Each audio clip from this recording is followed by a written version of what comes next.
Episode 104 की शुरुआत main कैरक के किले से होती है, जहां जातलन लॉर्ड गाय को बताता है कि सलाहुद्दीन की मंजनिकें अब तक किले की एक भी मीनार नहीं गिरा पाई हैं। यह सुनते ही सबको एहसास हो जाता है कि यह जंग उतनी आसान नहीं है जितना पहले सोचा जा रहा था। दूसरी तरफ करारगाह में सुल्तान अपने साथियों से कहते हैं कि अब मंजनिकों पर वक्त जाया करने के बजाय खंदकें खोदने पर पूरा ध्यान देना होगा। वो सभी को अलग अलग जिम्मेदारियां सौंप देते हैं ताकि कोई भी पल बर्बाद न हो। इसी दौरान बोरो आगे बढ़कर सुल्तान से कहता है कि वह चाहता है सायरा भी इस मुहिम का हिस्सा बने। थोड़ी ही देर में सायरा खुद आ जाती है। सुल्तान उसका शुक्रिया अदा करते हैं और बातों बातों में यह तय हो जाता है कि इसी मुहिम के दौरान दोनों की शादी कर दी जाएगी। जरा रुकिए, कहीं मत जाइए, क्योंकि कल हम आपके लिए एक जबरदस्त सरप्राइज लेकर आ रहे हैं। जी हाँ, बाकी तमाम अहवालात का रिव्यू एक साथ अपलोड किया जाएगा। अगर आप यह सब मिस नहीं करना चाहते तो अभी हमारे YouTube चैनल को सब्सक्राइब कर लीजिए। हमारा कोई बहुत बड़ा लक्ष्य नहीं, बस 1000 लोगों की एक प्यारी सी फैमिली बनानी है। अगर आपको हमारा कंटेंट पसंद आता है तो इस फैमिली का हिस्सा जरूर बनिए। किले के अंदर मारिया एक औरत को सख्त लहजे में समझाती है कि सलाहुद्दीन को देखकर अपने जज्बात पर काबू रखे।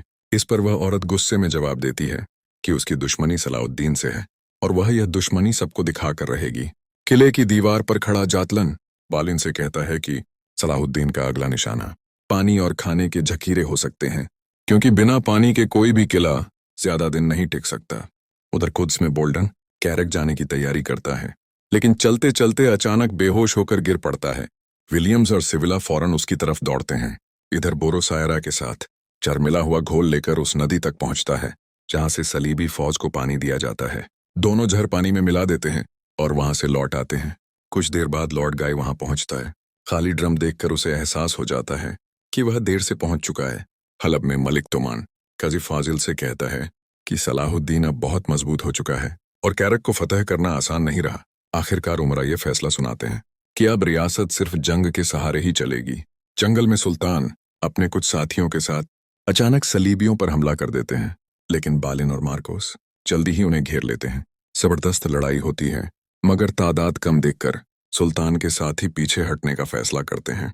करारगाह में खलील सुल्तान को बताता है कि बोल्डन की हालत काफी खराब है। सुल्तान कहते हैं कि लतीफ के कत्ल का अंजाम यही होना था। कुद्स में तबीब बोल्डन को आराम करने की सलाह देता है, लेकिन वह मानने के बजाय कैरक जाने की तैयारी शुरू कर देता है। विलियम्स उसे समझाता है कि अगर वह चला गया तो कुद्स का इंतजाम बिगड़ जाएगा। खेमे में इट्स आकर सुल्तान को खबर देता है कि बालिन जिंदा है और उसने गोदाम तबाह करने का मंसूबा नाकाम बना दिया है। कैरक में मैला जातलन से कहती है कि सिपाहियों को तुरंत बताया जाए कि पानी जहरीला है, लेकिन जातलन कहता है कि अगर यह खबर फैल गई तो सिपाही किला छोड़कर भाग जाएंगे। इसलिए फैसला होता है कि फिलहाल महल में मौजूद पानी ही इस्तेमाल किया जाएगा। सुल्तान पूछते हैं तो सायरा साफ कह देती है कि उसका हक़ मेहर बस यही है कि वह कुद्स में बोरो के साथ दाखिल हो।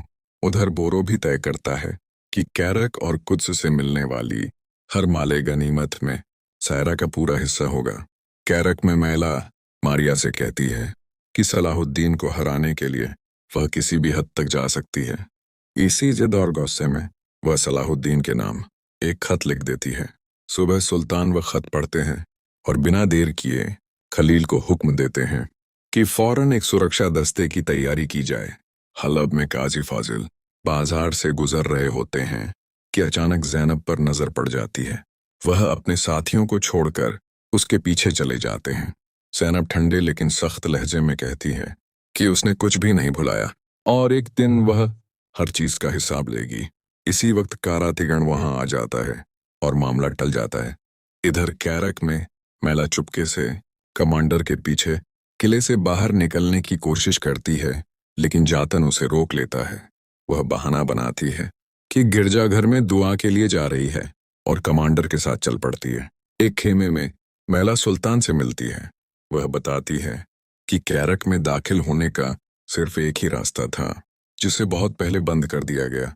फिर थोड़ी देर रुककर कहती है कि अगर सुल्तान चाहें तो वह अब भी उनके लिए सब कुछ करने को तैयार है। इतना कहकर वह रोते हुए चली जाती है और इसी तरह घेरा डाले हुए पूरे 3 महीने बीत जाते हैं। बोरो आकर बताता है कि खाने का सामान अब बहुत कम बचा है। एक बुजुर्ग कहता है कि जहरीले पानी की वजह से हर रोज सलीबी सिपाहियों में बीमारियां बढ़ती जा रही हैं। कैरक के अंदर सलीबी एक नया प्लान बनाते हैं। उनका मानना है कि सलाहुद्दीन के पास भी अब खाना कम बचा है। वे सोचते हैं कि जैसे ही सुल्तान पीछे हटेंगे, लॉर्ड गाय शाम की तरफ से हमला करेगा और बाकी फौज कैरक की ओर से घेर लेगी। इसी बीच खबर आती है कि गंदे पानी की वजह से बीमारी और तेजी से फैल रही है। शाम को तबीबा फातिमा बताती हैं कि शम्सा की डिलीवरी मुश्किल हालात में हो सकती है। वह समझाती हैं कि मुजाहिदों की बीवियों को अक्सर ऐसे हालात में अकेले ही सब सहना पड़ता है। शम्सा रोते हुए सलाहुद्दीन का नाम लेती हुई वहां से चली जाती हैं। कैंप में सुल्तान काराकुश से कहते हैं कि सुरंग के जरिए हमला करने से पहले वह चाहते हैं कि बीमारी किले में और फैले। उसी वक्त धुआं उठता दिखाई देता है। खलील बताता है कि सलीबियों ने बीमारों को आग में फेंकना शुरू कर दिया है। यह सुनते ही सुल्तान हमला करने का हुक्म दे देते हैं। मौसुल में कायमाज काजी फाजिल से कहता है कि सलाहुद्दीन 3 महीने से कैरक फतह करने की कोशिश कर रहे हैं, लेकिन अब तक कामयाब नहीं हुए। लंबी बहस के बाद काजी फाजिल मायूस होकर लौट जाते हैं। दूसरी तरफ काराकुश सुरंग खोद रहा होता है कि अचानक बिजांतीनी कमांडर हमला कर देता है। किले के अंदर जात कहता है कि अब सलाहुद्दीन की आखिरी उम्मीद भी खत्म हो चुकी है। सब मिलकर उन्हें हराने का एक पक्का प्लान बनाते हैं, जिसमें बालिन तीर चलाने की जिम्मेदारी लेता है। उधर कैंप में सलाहुद्दीन भी अपनी चाल चलते हैं। वह जानबूझकर पीछे हटने का फैसला करते हैं ताकि सलीबी उन्हें भागता समझकर पीछा करें, और उसी वक्त बोरो अपने साथियों के साथ किले पर सीधा हमला कर दे। मौसुल में ज़ैनब कायमाज के पास आती है और आखिरी बार अपने भाई के इंसाफ की बात करती है। इधर सराय में काजी फाजिल को अचानक गिरफ्तार कर लिया जाता है। कैरक में जैसे ही खबर मिलती है कि सलाहुद्दीन पीछे हट रहे हैं, सभी खुशी खुशी हमले के लिए निकल पड़ते हैं। लेकिन मैला वहीं खड़ी रह जाती है, जैसे उसका दिल इस बात को मान ही नहीं रहा हो। तो दोस्तों, आज के एपिसोड में यहीं तक की कहानी थी। आगे की जंग और सुल्तान सलाहुद्दीन की अगली चाल आने वाले एपिसोड में और ज्यादा साफ होगी।